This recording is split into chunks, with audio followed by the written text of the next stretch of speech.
आज हम स्काई में जाएंगे और देखेंगे कैसे इस्लामिक गोल्डन एज के एस्ट्रोनॉमर्स ने स्टार्स को नापा। क्या आप जानते हैं कई स्टार्स के नेम्स जैसे अल्टेयर और वेगा अरबिक हैं। आज का टॉपिक है जब स्कॉलर्स ने आसमान को समझा और सितारों से बातें की। आप सोच भी नहीं सकते कि 1000 साल पहले ऐसे स्कॉलर्स थे जो बिना टेलीस्कोप के आसमान की इतनी डीप स्टडी कर रहे थे कि उनकी डिस्कवरीज आज भी रेलेवेंट हैं। पार्ट 1, अल बत्तानी, स्टार्स का बॉस। 9वीं सदी के एक लेजेंड एस्ट्रोनॉमर थे अल बत्तानी। लोग उन्हें अरब का टॉलेमी भी कहते थे। उन्होंने एक कमाल की किताब लिखी, किताब अल-जिज। इसमें उन्होंने सन और मून की मूवमेंट्स को बहुत एक्यूरेटली मेजर किया। अब सबसे इंटरेस्टिंग बात सुनो, उन्होंने सोलर ईयर यानी एक साल की एग्जैक्ट लेंथ कैलकुलेट की थी।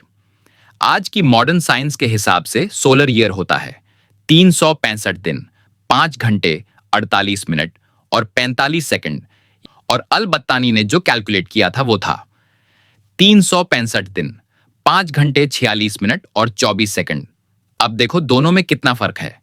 डिफरेंस सिर्फ 2 मिनट 21 सेकंड का, यानी टोटल 141 सेकंड का ही गैप। सोचो 9वीं सदी में बिना कोई मॉडर्न टूल्स या टेलीस्कोप के इतनी एग्जैक्ट कैलकुलेशन करना, यह सच में दिमाग उड़ा देने वाला काम था।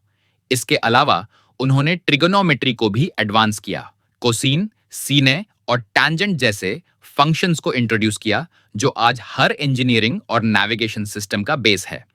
मतलब 1200 साल पहले ही उन्होंने बता दिया था कि स्काई सिर्फ देखने के लिए नहीं, समझने के लिए है। पार्ट 2, ऑब्जर्वेटरीज और एंशिएंट स्पेस टूल्स। अब बात करते हैं उन टूल्स की जिनसे उस टाइम लोग स्काई को स्टडी करते थे। इस्लामिक वर्ल्ड ने उस दौर में ऑब्जर्वेटरीज बनाई थीं, मतलब कुछ ऐसी जगहें जो एक तरह की स्काई लैब्स होती थीं। मरागा और कायरो जैसे शहरों में ह्यूज डोम्स और एडवांस्ड इंस्ट्रूमेंट्स लगाए गए थे जहां से लोग आसमान का ऑब्जर्वेशन करते थे। अब आता है सबसे कूल और इंटरेस्टिंग गैजेट, एस्ट्रोलेब। ये एक तरह का एंशिएंट कंप्यूटर था।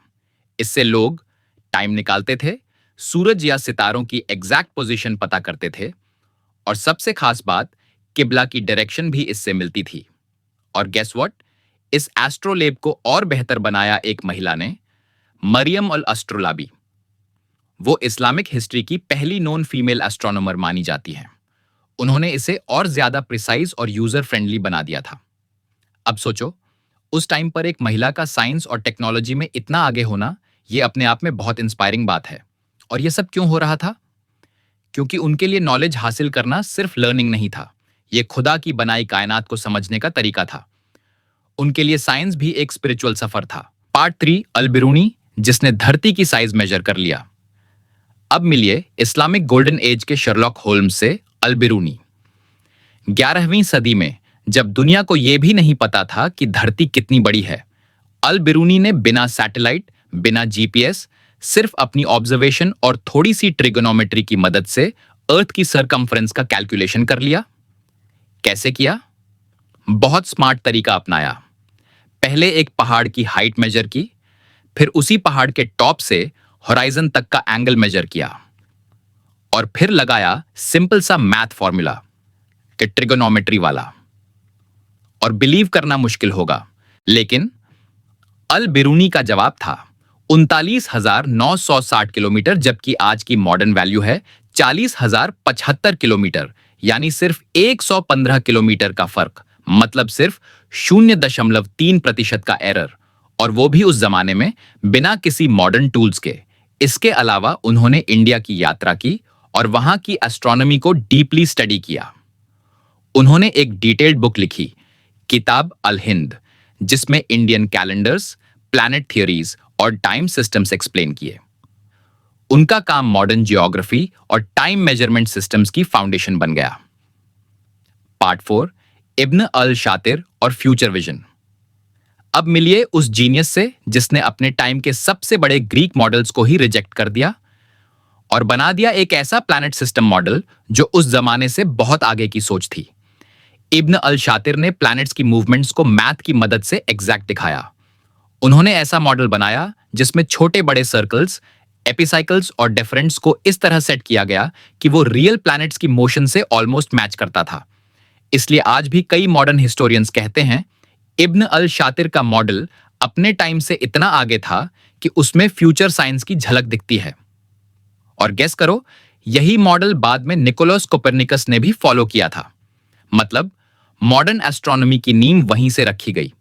अब सोचो, बिना टेलीस्कोप, बिना टेक, एक इंसान ने ऐसा मॉडल बना दिया जो आने वाले साइंटिस्ट्स की सोच से भी तेज निकला। पार्ट 5, लेगेसी और मॉडर्न इंपैक्ट। आज हम स्टार्स के नाम रखते हैं, वेगा, अल्टेयर, बीटलग्यूज। क्या आप जानते हैं इनमें से बहुत से नाम अरबिक ओरिजिन से हैं? एस्ट्रोनॉमी बुक्स में आज भी इस्लामिक स्कॉलर्स के रेफरेंसेस दिए जाते हैं। इस्लामिक ऑब्जर्वेटरीज जैसे मराघा सिर्फ एंशिएंट मॉन्यूमेंट्स नहीं, वो थे फर्स्ट साइंटिफिक इंस्टीट्यूशंस जहां रियल रिसर्च होती थी। आज की स्पेस रेस की जड़ें 1000 साल पुरानी इस्लामिक गोल्डन एज तक जाती हैं, जहां से साइंस ने अपनी उड़ान शुरू की थी।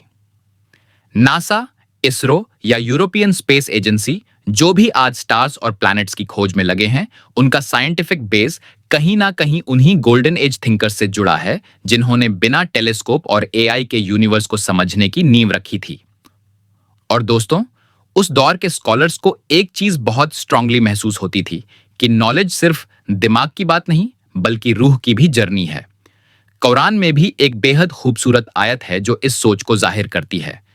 बेशक आसमानों और जमीन की पैदाइश में, और रात दिन के आने जाने में, और उन जहाजों में जो समुंदर में लोगों के फायदों के लिए चलते हैं, और उस पानी में जिसे अल्लाह आसमान से उतारता है, जिससे वो जमीन को उसकी मौत के बाद जिंदा करता है, और हर तरह के जानवर उसमें फैलाता है, और हवाओं के चलने में, और उस बादल में जो आसमान और जमीन के बीच खड़ा है, यकीनन इन सब में निशानियां हैं समझदार लोगों के लिए।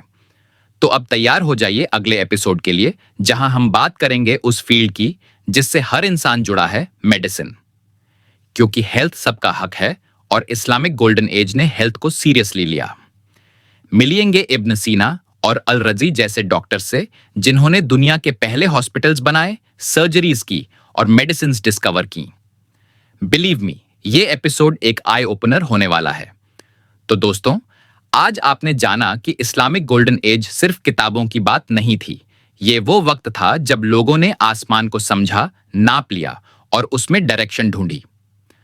अल बिरूनी ने एक बार कहा था, इल्म की तलाश में स्काई भी कोई लिमिट नहीं है, हर चीज को समझा जा सकता है अगर क्यूरियोसिटी जिंदा हो। और यही बात हमें सीखनी है कि चाहे स्टार हो या सेल, हर चीज को एक्सप्लोर किया जा सकता है अगर क्यूरियोसिटी जिंदा हो। और अब दोस्तों, बारी आपकी है, कमेंट में जरूर बताओ आपको सबसे ज्यादा इंस्पायरिंग कौन सी खोज लगी। अल बत्तानी की सोलर ईयर कैलकुलेशन, अल बिरूनी की पृथ्वी का मापन, या इब्न अल शातिर का फ्यूचरिस्ट मॉडल। अगर आज का वीडियो अच्छा लगा हो तो लाइक, शेयर और सब्सक्राइब जरूर करना। बेल आइकॉन दबाना मत भूलना ताकि अगले एपिसोड की रोशनी सबसे पहले आप तक पहुंचे। और याद रखो, हर सितारा एक कहानी है और हर सवाल एक खोज। जुड़ते रहो क्योंकि तलाश अभी जारी है।